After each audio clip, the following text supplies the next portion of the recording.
Bonjour Ambroise, on retrouve notre correspondant sur place, Ambroise Boulès. Alors ce matin, vous allez nous donner une petite leçon d'anglais, n'est-ce pas? Dites-nous tout Ambroise.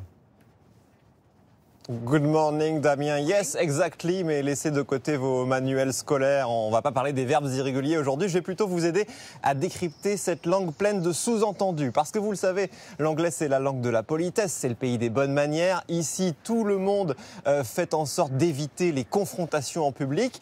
Alors, au lieu de jurer et de s'insulter comme de vulgaires Français, les Anglais ont développé un langage plein d'euphémismes et de non-dits. Par exemple, si un Anglais vous dit « c'est intéressant », il faut comprendre tout le contraire. Pas facile de s'y retrouver, mais Maëlys Septembre et Nick Bousby vous aident à y voir plus clair. Regardez.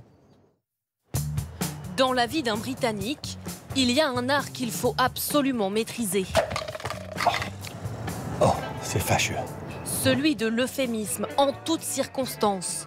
Qu'il soit à un repas entre amis, au bureau ou encore dans une file d'attente dans la rue, l'important c'est de rester poli quoi qu'il arrive, quitte à manier un peu d'absurde très britannique.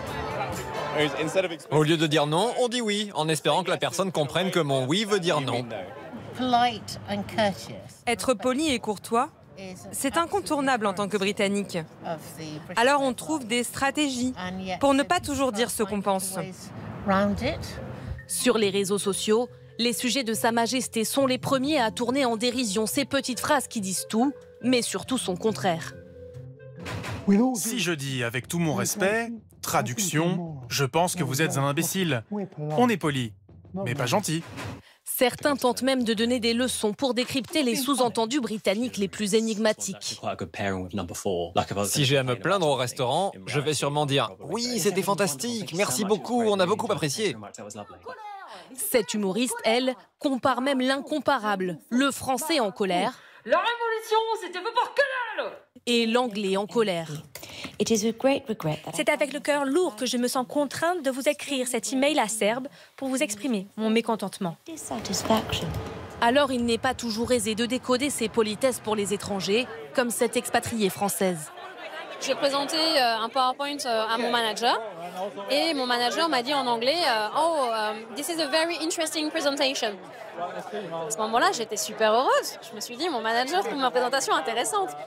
Après, j'ai eu une formation qui m'a dit, en fait, en anglais britannique, une présentation interesting presentation, ça veut dire que la présentation n'a aucun sens ou n'a rien à voir avec le sujet. Selon une étude très sérieuse, les Britanniques emploieraient ces petits euphémismes du quotidien une quinzaine de fois par jour en moyenne. Ambroise, est-ce qu'on sait d'où vient ce flegme britannique ? Eh bien, d'après les historiens, c'était tout le contraire au Moyen-Âge. À l'époque, les Anglais étaient extravagants, ils montraient leurs émotions et tout aurait changé après la Révolution française, en réaction à ces Français colériques, impulsifs, qui ont même coupé la tête de leur roi. Eh bien, les aristocrates anglais ont commencé à valoriser le fait de cacher ses émotions et d'être stoïques en toutes circonstances. Alors, il y a tout de même un domaine où le flegme britannique disparaît totalement. C'est le sport. Il suffit d'entrer dans un stade pour se rendre compte que le langage feutré et les euphémismes restent à l'extérieur des tribunes. Merci Ambroise. Intervention très intéressante. C'était très intéressant, tout à fait. Mais en version française. Mais nous, on le pense, on est Français, on les cache les Français, nous. Merci Ambroise. Merci Ambroise et bonne journée.